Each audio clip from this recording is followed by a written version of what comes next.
16 orang ditetapkan sebagai tersangka atas kasus korupsi 271 triliun di PT Timah. Berjalannya kasus ini diduga tak hanya kasus korupsi semata, namun mengarah ke tindak pidana pencucian uang alias TPPU. Kita akan gali lebih lengkap bersama pakar TPPU Yenti Ganarsi. Bu Yenti, selamat malam.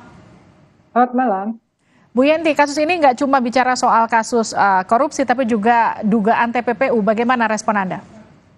Oh ya, memang selalu kalau ada korupsi, apalagi korupsinya sudah mulai 2015 ya, atau bahkan ada yang mengatakan 2012 sudah ada masalah itu kan.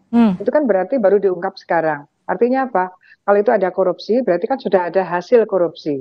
Kalau baru sekarang, pasti hasil korupsi itu udah kemana-mana. Artinya sudah ada TPPU. Jadi tadi kalau nggak salah, siang tadi kan sudah diumumkan bahwa Harvey kan sudah kena korupsi dan TPPU gitu ya. Saya kira harusnya yang 15 lainnya juga pasti gitu ya. Jadi nggak usah dicicil lah. Kalau ini udah satu pasti kok. Itu kalau sudah ada korupsi sekian lama, kan nggak mungkin uang hasil korupsi itu diam saja. Pasti untuk apa? Bahkan kalau dapat uang hasil korupsi itu, misalnya masuk ke rekeningnya dia dari apapun namanya itulah, apakah itu dari bagian untuk yang katanya CSR atau menerima uang penyewaan smelter gitu kan ya. Nah setelah itu ketika keluar jadi apapun bahkan ditransferkan ke rekeningnya dia yang lain pun itu adalah TPPU.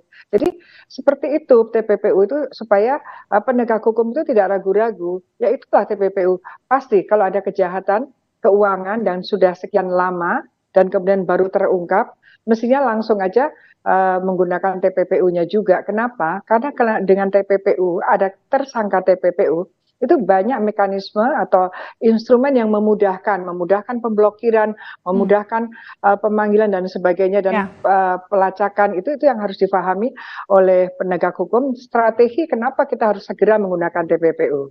Bu Jadi Yenti, follow the money, ya. Follow the money begitu ya salah satu skemanya. Tapi hari ini Sandra Dewi, istrinya Harvey Muiz itu kan diperiksa juga di Kejagung ya. Kira-kira apa yang digali sih Bu Yenti ketika istri dari tersangka TPPU itu diperiksa? Ya kan Kejaksaan Agung kan justru sudah menyatakan bahwa rekening si tersangka korupsi pasti sudah dibuka kan, sudah diperiksa. Dan rekening itu kan mengalir, kalau nggak salah tadi kemarin bahkan menyatakan bahwa sebetulnya rekeningnya Sandra Dewi sendiri sudah diblokir. Artinya sudah dilihat kan. Ya pasti ada lah. Memang TPPU itu ya yang paling, kan TPPU itu adalah memidana siapapun yang menikmati hasil kejahatan. Ada orang melakukan kejahatan, ada pihak melakukan kejahatan korupsi misalnya. Kemudian ini mengalir, itu pasti ada TPPU kan mengalir. Nah, yang namanya mengalir itu kan aktif. TPPU aktif dan pasif itu adalah couple, itu satu pasangan gitu. Kalau ada TPPU aktif pasti ada pasifnya dan dua-duanya itu dipidana sama dengan penyuapan aktif dan pasif. Mereka masing-masing semuanya dipidana. Ini sebenarnya sama konsep pemikirannya seperti itu untuk penegak hukum.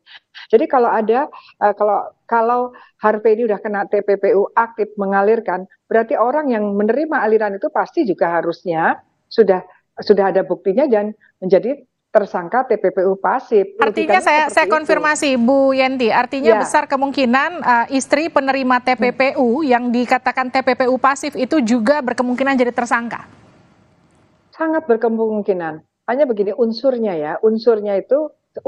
pada tersangka pasif itu, TPPU pasif itu adalah ada bukti objektif bahwa dia menerima, gitu kan, menerima hadiah ulang tahun kan gitu kalau nggak salah ya, salah satunya ya.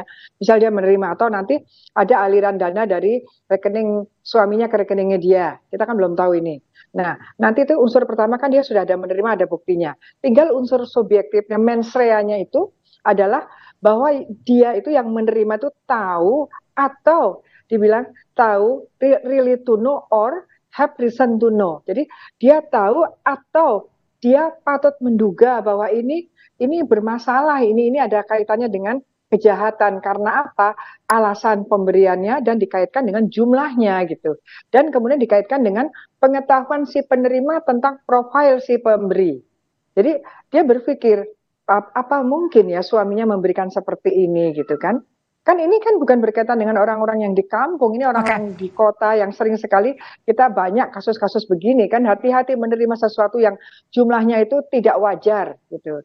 Kalau dia ada tahu ya, tahu tidak wajarnya, bukan tahu hasil kejahatan, tahu merasakan ini ada suspicious, ini ada kecurigaan, ini unusual, Dan itu nanti penegak hukum bisa menilai bahwa dia harusnya patut menduga itu orang-orang yang seperti ini itu bisa menjadi pasif. Dan memang ya pasif itu adalah pasti pada orang-orang terdekat gitu. Karena apa, dia menyembunyikan itu pasti menyembunyikan pada orang-orang yang betul-betul bisa memegang rahasia itu. Kalau nggak terdekat ya dialirkan ke perusahaan atau di yang lain. Tapi kalau ke pihak itu biasanya pihak terdekat. Bahkan nanti mungkin juga misalnya orang-orang terdekat yang dalam modus itu ya, misalnya bahkan cleaning service dibikinkan cleaning service bisa dibikinkan rekening hanya untuk menampung gitu loh. Jadi dan nanti rekening dibawa dia. Itu modusnya seperti itu. Gitu. Kalau yang seperti cleaning service nggak bisa ya, karena dia kan nggak tahu apa-apa.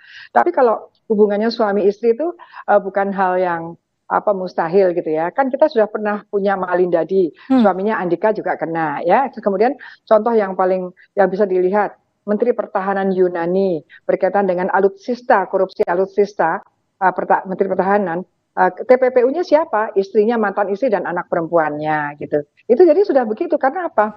Pasif itu penting sekali karena harta kekayaan yang ini nantinya kita mau dirampas kembali yang berbuat masyarakat adalah dimiskinkan kembali dari hasil korupsinya itu jangan sampai ada di sisi pasif gitu loh. Tapi gini, yang penting kita tuh jangan terpukau. Ini tuh kalau dibandingkan ratusan triliun tadi ini kecil. Jadi harusnya semuanya dilihat. Menurut saya logikanya kalau yang ke-16 ini tersangka ke-16 saja ada TPPU-nya, harusnya yang 15 itu juga ada TPPU-nya gitu. Dan kemudian siapa ya? Apakah hanya sejumlah itu? Siapa di balik ini semua? Itu juga Kejaksaan Agung harus membuka semuanya secara tuntas. Mengenai sita kekayaan dan juga memiskinkan pelaku TPPU itu seperti apa polanya nanti? Iya, nanti kan ini dari hasil kejahatan. Ini kan ada dua kejahatan sekaligus dalam satu berkas ya, korupsi dan TPPU. Kita bisa menyita dengan korupsi. Menyita dengan korupsi itu bisa disita termasuk harta kekayaan yang didapatkan sebelum dia korupsi. Karena juntuhnya pasal 18 untuk uang pengganti. Tetapi kalau menyita dengan TPPU karena tracing of asset, tracing of money as a process of crime, melacak uang atau harta kekayaan hasil kejahatan, itu adalah yang dilacak atau nanti bisa disita adalah yang terjadi misal transaksi jual beli atau apa yang terjadi setelah dia korupsi gitu ya. Jadi ini ada dua instrumen bisa untuk penyitaan. Dan yang lebih kuat adalah penyitaan menggunakan TPPU. Kenapa? Karena kalau menggunakan TPPU langsung disita sendiri. Tapi kalau korupsi itu kadang-kadang nanti uang pengganti dia nggak mau ganti, diputus pidana karena terbukti, tidak mau ganti tapi diganti dengan penjara 2 tahun misalnya kan gitu. Tapi kan kita nggak mau itu. Jadi harusnya memang penegak hukum menggunakan TPPU supaya dia menyita sendiri, memblokir, kemudian menyita dan kemudian nanti mengelola. Sekarang kan pertanyaannya adalah misalnya ini hanya sedikit dibandingkan ratusan triliun, ada 2 mobil itu ya. Itu bagaimana pola pikirnya negara itu untuk memaintain mobil itu. Jangan sampai dengan proses nanti dia turun, ya kan? Karena apa? Sedihnya itu kalau ini nanti terbukti ya, karena memang ternyata dibelanjakan untuk hal-hal yang seperti itu kan, hal-hal yang mewah yang harganya gampang sekali jatuh gitu ya. Kalau nanti terbukti, padahal itu kan uang rakyat, gitu. Itu kan yang kita miris gitu ya. Itu yang harus difikirkan. Makanya berkaitan dengan ini harusnya pemerintah harus segera mempunyai Asset Recovery Act ya, Undang-Undang Perampasan Aset. Jadi kalau ada penyitaan mobil-mobil ini kita sudah punya payung hukum untuk bagaimana mobil ini mau dilelang sekarang atau ada lembaga yang untuk maintenance ini bisa jadi disewakan juga boleh dan sebagainya supaya nilainya tidak turun gitu. Itu harus ada dalam Undang-Undang Payung Aset Recovery, Undang-Undang Perampasan Aset. Itu jadi termasuk pengelolaan aset-aset yang disita pada masa proses pengadilan ini sedang berjalan. Baik, terima kasih Bu Yenti sudah berbagi bersama kami di Sapa Indonesia Malam. Sehat-sehat selalu Bu Yenti.